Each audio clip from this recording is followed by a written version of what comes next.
اللہ کریم نے ارشاد فرمایا قرآن حکیم میں کہ انما اموالکم و اولادکم فتنہ، فرمایا بے شک تمہارے مال اور تمہاری اولاد یہ آزمائش ہے، یہ فتنہ ہے۔ واللہ عندہ اجر عظیم، اور اللہ کے پاس بہت بڑا اجر ہے۔ یہ تمہاری مال اور تمہاری اولاد یہ تمہارے لیے آزمائش ہے۔ کس کس معنی میں آزمائش ہے؟ ایک تو اس معنی میں آزمائش ہے کہ کہیں ان کے پیچھے لگ کے تم اللہ کو اور اس کے پیارے رسول صلی اللہ علیہ وسلم کو بھول نہ جاؤ، اور کہیں مال و اولاد کے چکر میں تم اپنی دینی اور اخلاقی ذمہ داریوں سے پیچھے نہ ہٹ جاؤ، اور کہیں مال اور اولاد کی محبت تمہیں اس طرح کا نہ بنا دے کہ تم مال میں جائز ناجائز کو بھول جاؤ اور اپنی اولاد کو دیکھتے رہو اور کسی کی اولاد کا حق بھول جاؤ، کہیں دوسروں کا حق چھین چھین کے اپنے بچوں کے پاس نہ لاتے رہو۔ یہ آزمائش ہے مال اور اولاد۔ اور ایک معنی یہ ہے کہ انما اموالکم و اولادکم فتنہ، اس معنی میں کہ ان کی محبت بندے پر غالب ہوتی ہے، تو کہیں اس محبت کے غلبے کی وجہ سے ان دونوں چیزوں کے اصل جو مقصود ہے ان سے نہ غافل ہو جانا۔ کہیں ایسا نہ ہو کہ تم مال کماتے رہو اور کماتے کماتے تم اللہ کی راہ میں خرچ کرنا ہی بھول جاؤ، اعتدال چھوڑ جاؤ، اور کہیں ایسا نہ ہو کہ تم اولاد سے پیار کرو اور پیار کرتے کرتے ان کی تربیت بھول جاؤ۔ سہولیات تو تم انہیں ساری دے دو لیکن وہ روحانی طور پر، اخلاقی طور پر، کردار و عمل کے طور پر مضبوط ہی نہ ہو سکے۔ تو میرے عزیز، اولاد اس معنی میں بھی فتنہ ہے کہ اس کی محبت بندے پر غالب ہوتی ہے، اور جب وہ غالب ہوتی ہے تو کئی دفعہ انسان آزمائش میں آ جاتا ہے۔ ہمارے ہاں یہ ہوا ہے کہ تربیت اولاد کے معاملے میں جتنی غفلت آج ہمارے ہاں ہو رہی ہے، میں نے بہت پہلے بھی کہا تھا، پھر کہتا ہوں اور بار بار کہتا ہوں کہ بچوں کی تربیت کے لیے سب سے پہلے ماں باپ کا با کردار ہونا ضروری ہے۔ یہ نہیں ہو سکتا کہ والد ہاتھ پھیلا کے پیسہ اکٹھا کرے اور بیٹا اس کا محنتی ہو جائے۔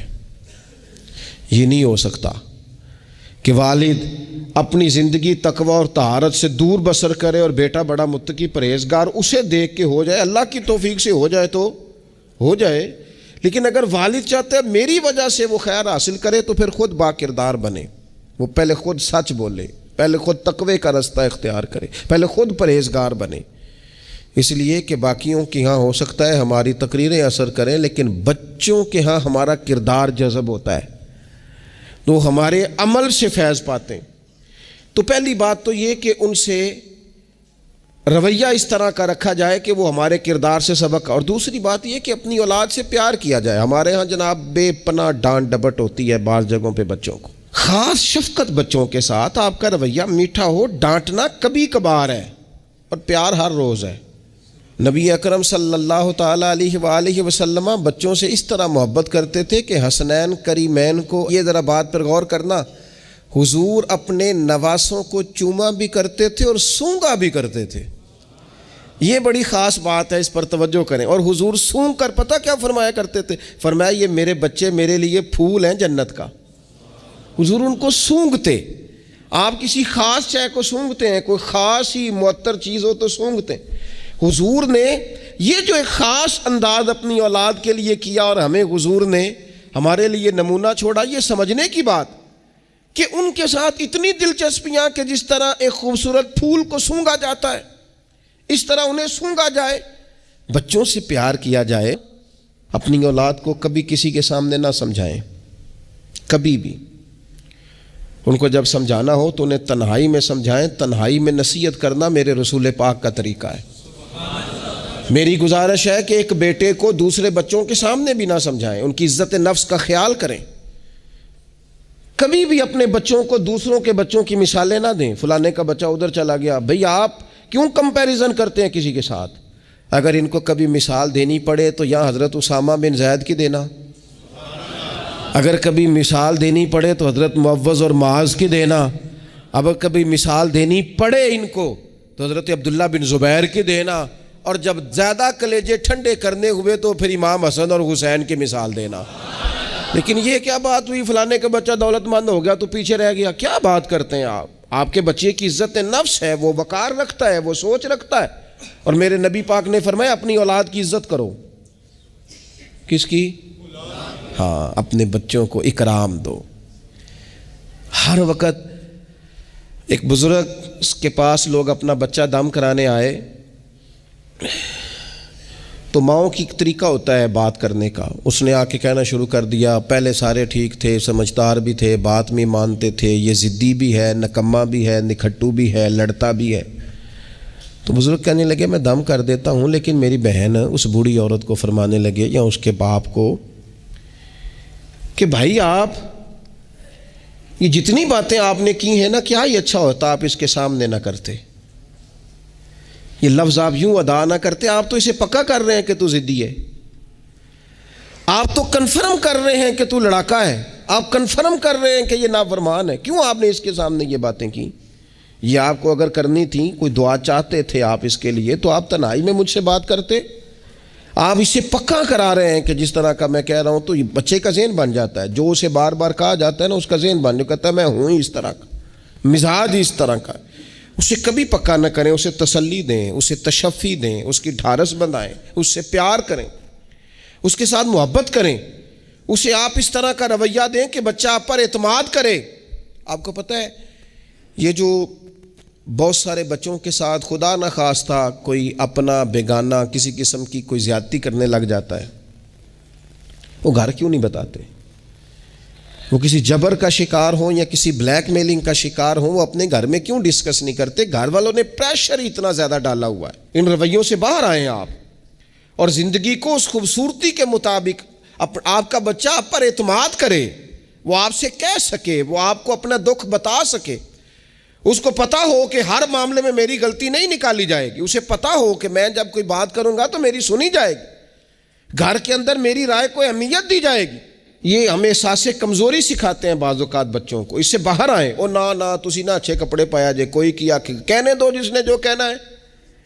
آپ شروع سے بچوں کو اس طرح کا بنا رہے ہیں کہ وہ لوگوں کو دیکھ کے بیچارے زندگی گزاریں گے.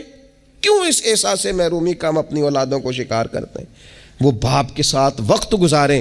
میں جی مصروف بڑا ہوں، تو زیادہ مصروف ہے یا رسول پاک زیادہ مصروف ہے؟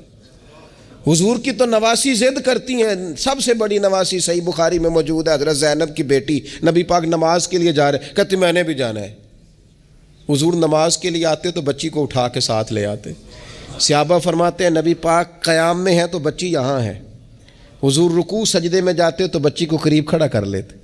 اور پھر پیار بیٹیوں سے تو حضور نے کیا ہی. شہزادیاں چاروں جب آتی حضور اٹھ کے کھڑے ہوتے. سیدہ پاک کے بارے میں فرمایا، سب سے چھوٹی بیٹی کے بارے میں، کہ فاطمہ تو میرے جگر کا ٹکڑا ہے. لیکن یہاں بات ختم نہیں ہوئی. نواسوں اور نواسیوں سے پیار.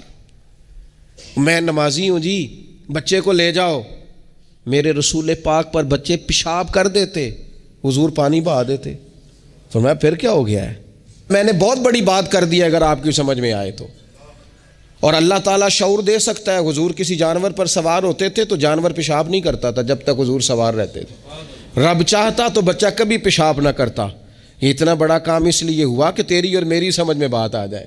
میں قبلہ حضرت صاحب ہوتا ہوں، میں حاجی صاحب ہوں، میں نمازی صاحب ہوں، میں فلاں صاحب ہوں، لہذا بچوں کو لے جاؤ میں نے نماز. وہ تو زیادہ پاک صاف ہے؟ آپ کے اندر کچھ زیادہ رعنائی آ گئی ہے کہ آپ اپنی اولاد کو وقت نہیں دے پاتے. رسول پاک علیہ السلام کا لہجہ اور انداز، قربان جائیں، یعنی بچوں کو نا مزہ آئے. نبی پاک نے سجدہ لمبا کر دیا. نہ میں اس سے بڑی بات نہیں آپ کو سنا سکتا. لمبا سجدہ ہو گیا، لمبا. صحابہ فرماتے پریشان ہو گئے. اور طویل سجدہ رسول پاک نے فرمایا سجدہ. صحابہ فرماتے ہیں جب رسول پاک علیہ الصلوۃ والسلام نے نماز کی تکمیل کی تو دو باتیں ہم نے عرض کی. حضور ایک تو ہم پریشان ہو گئے تھے کہ کوئی ایسی بات نہ ہو گئی ہو، خدا نہ خواستہ کوئی ناخوشگوار بات. اللہ کے حکم نے بھی آنا ہے، آپ نے ہمیں بتایا ہے. اور دوسرا ہمارا خیال تھا کہیں وحی تو نہیں نازل ہونی شروع ہو گئی. کئی دفعہ وحی آتی ہے تو دیر تک محبوب ایک حالت میں رہتے ہیں. ان دو میں سے کوئی ایک ہوگی. تو حضور نے فرمایا یہ دونوں نہیں تھی. یا رسول اللہ پھر کیا تھا؟ فرمایا وہ میرے بیٹوں میں سے نا، حسن اور حسین میں سے. ایک میرے کندھے پہ سوار ہو گیا تھا. اور یہ لفظ ہے حدیث پاک میں سیاستہ میں، فرمایا مجھے اچھا نہیں لگ رہا تھا کہ میں بچے کو اتاروں گا تو وہ ذرا ناگوار محسوس کرے گا. حضور آپ رسول ہیں اور نماز اللہ کی، اور اس دوران بھی بچے کی چاہت کا خیال. تیری صورت تیری سیرت زمانے سے نرالی ہے، تیری ہر ایک ادا پیارے ادائے بے مثالی ہے، بے مثالی ہے تیری ادائیں. فرمایا بچہ کہیں اسے کوئی تو بچوں کے احساس ہی نہیں ہے. آپ نے جب چاہا ڈانٹ دیا، آپ نے جب چاہا جو مرضی کر دیا. ابا جی کا ڈنڈا گھر میں لٹکنا چاہیے، حکم ہے، لیکن ابا جی کو ماتھا بھی تو بار بار چومنا ہے نا. سختی تو کبھی کبھی ہے اور محبت بار بار ہے. تو جو بار بار کام ہے اس کا عادی ہونا چاہیے کہ جناب وہ چپ کر دو، تمہارا ابا آ گیا، ابا جی آئے ہیں کہ ہٹلر آ گیا گھر میں. یہ کیا بات ہوئی بھائی؟ والد کو تو شفیق ہونا چاہیے، مہربان ہونا چاہیے، اس کے اندر خوبصورتی ہونی چاہیے، اس کے اندر رعنائی ہونی چاہیے. تو نبی پاک صلی اللہ تعالی علیہ وسلم نے بے پناہ پیار کیا. اور پھر آپ کو پتہ ہے یہ جو بچوں میں عدل کرنے کا کیوں کہا گیا بھلا، کہ اپنی اولاد میں عدل کرو؟ فرمایا حضور نے اللہ سے ڈرو اور اولاد میں انصاف کرو. کیوں کہا گیا؟ وہ اس لیے کہا گیا کہ ایک بچے سے آپ پیار کر رہے ہیں تو دوسرا بھی آپ کے بارے میں اتنا ہی جذباتی ہے، وہ آپ سے اتنی ہی محبت کرتا ہے. آپ ایک کی تعریفیں کیے ہی جا رہے ہیں، دوسرے کو آپ نے نظر انداز کر دیا تو اللہ کی بارگاہ میں اس کا بھی جواب دینا ہے. حضور علیہ الصلوۃ والسلام نے فرمایا ڈر اللہ سے، انصاف کر اپنے بچوں کے اندر. اس لیے شارحین حدیث نے لکھا ہے کسی بچے کے منہ پہ 2 دفعہ بوسہ نہ دینا اور ایک کے منہ پہ 1 دفعہ. فرمایا اگر ایک کو 1 بوسہ دیا تو دوسرے کو بھی 1 ہی دے، اور اگر دوسرے کو 2 دیے ہیں تو پھر پہلے والے کو بھی. انصاف کر، عدل کر، محبت میں بھی، عطا کرنے میں بھی، پیار کرنے میں بھی، نوازنے میں بھی. ہر لحاظ سے باپ کی ذمہ داری ہے، ماں کی ذمہ داری ہے کہ وہ انصاف کا ترازو تھامے.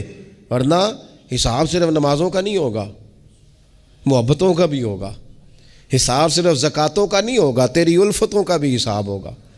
حساب صرف تجھ سے تیرے روزے حج زکات کا نہیں لیا جائے گا، تیری توجہات کا بھی حساب ہوگا قیامت کے دن، کہ یہاں ہونی چاہیے تھی کیوں نہیں تھی، ادھر زیادہ کیوں تھی، ادھر زیادہ کیوں نہیں تھی. اس لیے اپنی مرکزی حیثیت کو ہمیشہ سمجھیں، جانیں. اپنی زندگی میں ان کے لیے تھوڑا دل بڑا کریں، گنجائش پیدا کریں. ان کو ہماری حاجت ہے. ہماری مصروفیات نے، ہمارے کاروبار نے، ہمارے تعلقات نے ہمارے بچوں سے ان کا بچپن چھین لیا ہے. ہم وہ ساری، آپ نے وہ حدیثیں سنی ہیں تو کس لیے سنی ہیں؟ یہ صرف شان امام حسنین نہیں ہے، یہ تعلیم امت بھی ہے کہ نبی پاک علیہ السلام نے کندھے پہ بٹھایا ہوا ہے امام حسن اور حسین کو، کندھوں پہ. اور ایک صحابی نے جب کہا کہ کتنی پیاری سواری ہے تو محبوب فرمانے لگے سوار بھی تو دیکھ کتنا سونا ہے، تو دیکھ تو صحیح. تو یہ آپ میری بات کو سمجھے نا، کیا کوئی کمی تھی وہاں؟ فرشتے نہیں حاضر ہو جاتے 2 منٹ میں ہر خدمت کے لیے؟ صحابہ جان قربان کرنے کو تیار نہیں ہوتے، لیکن حضور نے کیوں کندھوں پہ اٹھایا؟ تاکہ مجھے تجھے سمجھ آ جائے کہ بچوں کو کندھوں پہ اٹھانا بھی کوئی کمال ہے. تو اپنی زندگی میں وہ خوبصورتی. اور پھر نبی پاک علیہ الصلوۃ والسلام بچوں کی تربیت جب کرتے تو بڑے خوبصورت انداز میں. آپ کو پتہ ہے صحابہ فرماتے ہیں بچے کھیل رہے ہوتے تھے تو حضور جب گزرتے تھے تو بچوں کو السلام علیکم کہتے تھے. نبی پاک بچوں کو سلام کرتے، حضور فرماتے السلام علیکم، بچوں کو سلام کرتے اور پہل کرتے سلام لینے میں. آپ بچوں کو سلام کرنا شروع کر دیں، امید ہے بچے بھی سب کو سلام کرنا شروع کر دیں گے. اللہ کے پیارے رسول صلی اللہ تعالی علیہ وسلم بچوں کو چھوٹی چھوٹی چیزوں کے آداب سکھاتے. حضور تشریف فرما تھے تو ایک بچہ اندر آ گیا، السلام علیکم کہہ کے داخل ہو گیا. تو محبوب کریم نے بڑی محبت سے بڑے خوبصورت لہجے میں فرمایا بیٹا واپس جاؤ، پہلے اجازت لو، پھر سلام لو، جب اجازت مل جائے پھر اندر آنا. اس لہجے میں اتنی خوبصورتی تھی کہ اس بچے کے دل کی گہرائی تک میں سمجھتا ہوں بات اتر گئی ہوگی. وہ واپس گئے، انہوں نے جا کے اجازت مانگی، اجازت ملی اور سلام لے کے وہ دروازے رسول پہ حاضر ہو گئے. بچوں کے ساتھ خاص محبت، خاص دلچسپی. وہ کہنے لگے ایک دفعہ گورنر مدینہ نے نا حکم دیا تھا کہ چھوٹے بچے لوگ مسجد میں لے کے آتے ہیں روضہ رسول صلی اللہ علیہ وسلم پر تو بچے قالین خراب کر دیتے ہیں. مختلف قسم کی چیزیں گرا دیتے ہیں، تو اس طرح کریں کہ بچوں کو منع کیا جائے، اور کم از کم مقامی لوگوں کو ضرور منع کیا جائے کہ وہ بچوں کو لے کے نہ آئے۔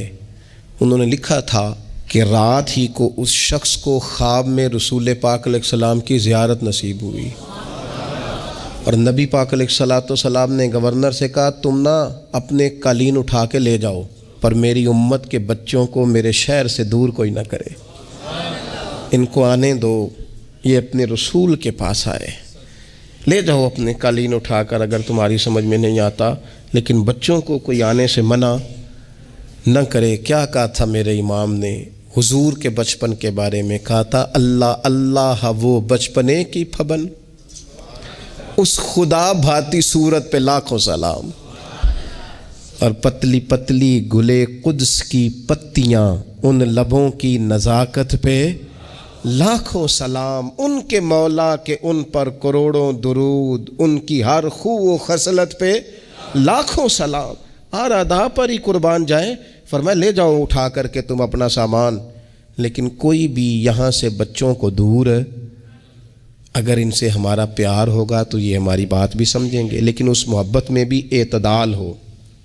اس محبت کا یہ معنی ہرگز نہیں ہے کہ اس محبت میں وہ کوئی نافرمانی کی بات بھی کریں تو ہم نے قبول کرنی ہے، اور اس محبت میں وہ اگر تعلیم و تربیت سے دور ہو جائیں تو اسے بھی ہم نے قبول کرنا ہے، لیکن ایسا نہ کریں کہ بالکل ماحول اس طرح کا ہو کہ ایک خوفناک منظر پیش کرے۔ ان کی تعلیم تربیت تبھی ہوگی جب ان سے ہماری محبت ہوگی۔ اللہ تعالیٰ مجھے اور آپ کو، ہم سب کو اپنے اپنے بچوں کی